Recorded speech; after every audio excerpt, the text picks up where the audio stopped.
Hello and welcome back to Frogboy X1 Gaming. I'm Andrew, and today I want to talk about The Last of Us Remake on PlayStation 5. I haven't played it yet.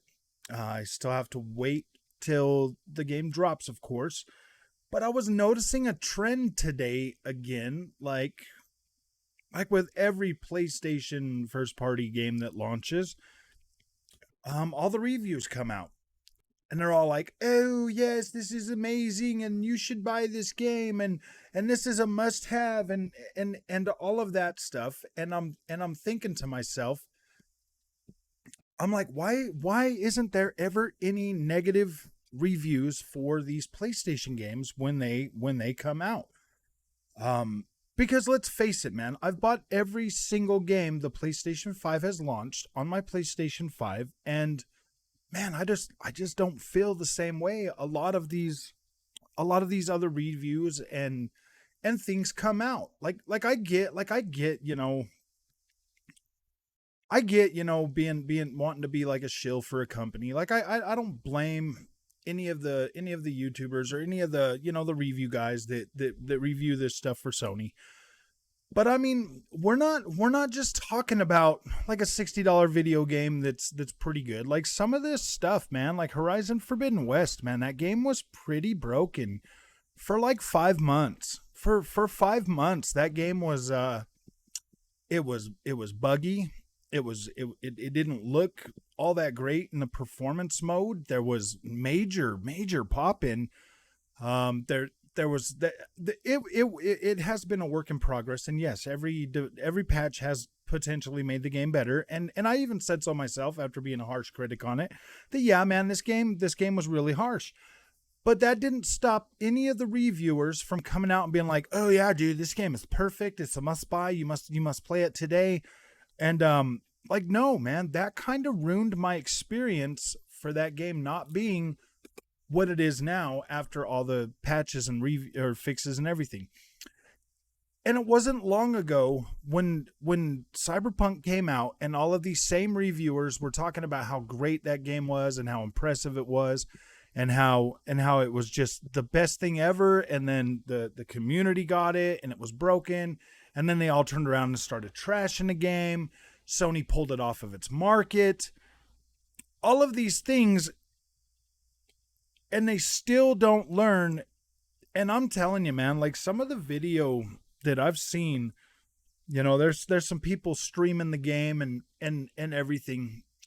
And like some of the video and everything that I've seen, I haven't watched any of the reviews yet because I want to make my own mind up on that. But I mean, they all leave it in their titles like, "Oh yeah, recommended this, and this game is great," and all of that. And I'll watch a few of them after I've played the game and give my own thoughts on it and stuff like that. But this is the thing. This is where we're at with Sony right now. Okay, they invest more money for From Software. They are doing everything they can, like with Deathloop. They're going and getting they're getting Deathloop onto PlayStation Plus Extra and Premium. Microsoft, if that game doesn't launch on Game Pass at the same time it goes on to Sony's service, I will lose a lot of respect for you right then and there. Like, I will lose a lot of respect if you do not guarantee that your fans get to play Deathloop this year after everything that you've pushed back that have been Bethesda games. If your fans don't get to play that game after 1 year, I'm going to lose some respect for you. Plain and simple. There's no reason why that game should not drop on Game Pass the same day it goes on to PlayStation service. I won't be nice about that. I promise you I won't be nice about that. Because here we are, like I've been a PlayStation fan for a very long time, since the PlayStation 1. And not even I can defend them charging $70 for a game they've already sold me twice. Like it's hard to defend. I did buy it, and I am going to give a real actual review for that game so that you can understand, like, hey man, is this really worth my $70? Because I don't think so, man. Like, I really don't think so. But I am gonna put my money that I go to work every day for. I'm gonna put my money up and buy that game so that I can back up my claim like, hey man, yeah, maybe you shouldn't buy this, maybe you should. Maybe it's fine. Maybe it's fine. Maybe it's perfect. Maybe it comes out, it's great. Maybe it's 100% worth the $70. I don't know. I haven't played it yet. But from what I can see, I'm not so convinced that this is worth $70. I'm not convinced right now. Maybe it'll change after I play it. Like, I'm not here to sit and down talk it. But what I'm saying is, people, be careful right now, man. There are a lot of shills out there that are just there to shill for these games, man. And it's funny, you know, you watch some and you look at some and then you're like, oh gosh, man, you're like, dang, I know Last of Us is a good game and oh gosh, it's gonna look so good, and the anxiety eats at you like it eats at me. It eats at me, and I feel like I'm gonna miss something if I don't buy that and play it day and date. Like, I get that freaking anxiety. I get it. I'm just like you. Why do you think I'm struggling so much with this? Why do you think I bought the game and then freaking refunded it, and then right when I got my refund back, I bought it again? Because it is the anxiety, and then you listen to people over there on Twitter telling you you're poor and you can't afford it, and I'm like, no, dude, it has nothing to do with being poor. I truly have anxiety about buying this game. Like, I do. I have anxiety. I feel like I'm going to play an hour or two of this game and I'm going to be like, man, I don't even like it. It's not doing it for me. Or I'm really hoping that I'll be able to sit down and play through it, and it'll be like the feeling I'm getting right now when I'm sitting down and replaying through Spider-Man on PC. Like, it's an incredible experience. I'm really hoping that The Last of Us can do that. Like, that's my expectation for this game. That for $70 freaking dollars for them to say, hey man, we rebuilt this game from the ground up. Is that wrong of me to have an expectation that this game is going to blow the original version out of the water? Kind of like Resident Evil 2 blew the original one out of the water. Like, they're both good, but the new Resident Evil 2, freaking cool. Resident Evil 3, maybe not as good as Resident Evil 2, but it's still decent enough to be like, wow, man, this is cool. And I do like that, and I do appreciate that. That's what I'm talking about. When they say remake, that's what I'm thinking.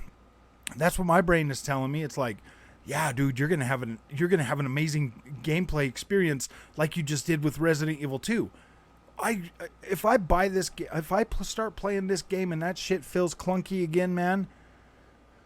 Oh man, because I've just played recently The Last of Us 1 remastered on the PlayStation 4 version on the PlayStation 5, man, and that combat still feels clunky. If it feels like that, I'm gonna be extremely disappointed. Extremely disappointed. Because they're charging me $70 for this game, and this will be the third time that I have paid my money for that. So that's basically what I was saying. I was just saying, hey man, you guys need to chill and relax. There's a lot of freaking fluff pieces out there right now. I don't know. I've already bought it. I'm gonna live stream it. I will live stream this game. I will give you my honest thoughts.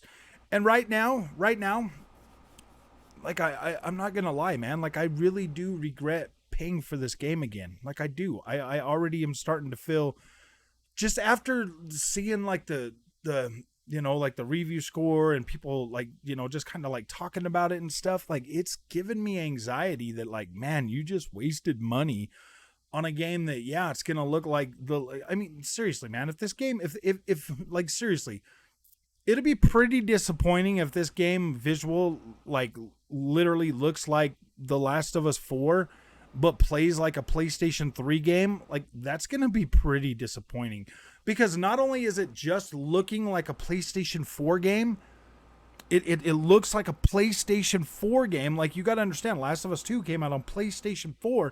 It looks like a PlayStation 4 game, and it plays like a PlayStation 3 game, and they're charging you a PlayStation 5 price for it. That's where I'm going to be a little bit frustrated. I mean, like, $49.99, yeah, maybe I could go for that, you know, and be like, okay, that's cool, whatever. But 70, like, this is PlayStation 5 premium freaking price game. Let's see, dude. Is it a combination of a PS4 and PS3 game, or is it a legitimate PlayStation 5 experience? We'll find out. We'll find out. So, if you like this content, I will be dropping the 30-minute video on The Last of Us tomorrow. It'll be my first impressions video of it. I will play the first 30 minutes of it, and I will let you know right then and there if like I'll know in 30 minutes if this is a PlayStation 3 game that looks like a PlayStation 4 game that's sold to you at a PlayStation 5 price. I'll know that. So, thanks for watching. Hit that like and subscribe button. I will see you in the next one.